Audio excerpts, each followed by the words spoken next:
See here, there is oscillations of loaded spring combination. First one is parallel combination.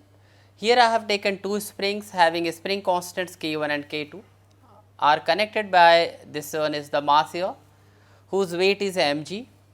If this combination is pulled down by a small displacement y, then the force on first one spring, that is restoring force, minus K1 by y, and F2 is equal to minus K2 y.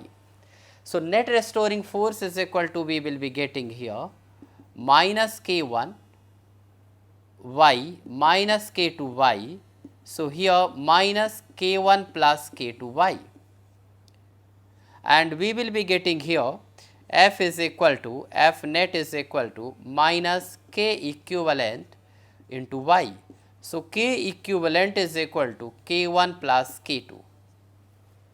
We know the formula, T is equal to 2 pi under root of m upon K equivalent here, that is a combination. So, in place of K equivalent you can write down here K1 plus K2. Now, see here, this is a series combination of two springs having a spring constants K1 and K2. There is a body of mass m. When this body is pulled down by a displacement y, then each springs are moving downward are elongated with the different distances, with the different lengths, but restoring force acting on each of the spring is same. So, we can write here F is equal to minus K1y and F is equal to minus K2y. So, we can write here y1 and y2, sorry, y1 and y2 is different for these spring, so restoring force is same. So, we can write y1 is equal to F upon minus K1 and y2 is equal to minus F upon K2. So, total y is equal to, we can write y1 plus y2 is equal to minus F 1 upon K1 plus 1 upon K2. So, y is equal to minus F K1 plus K2 divided by K1 K2.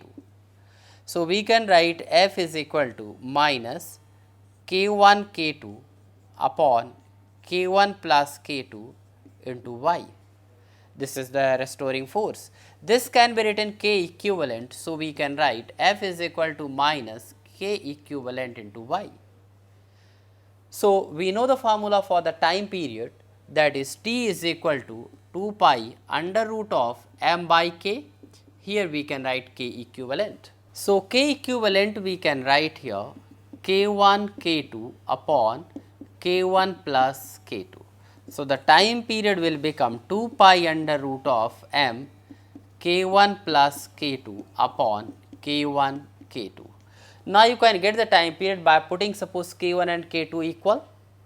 So, the different cases you can solve.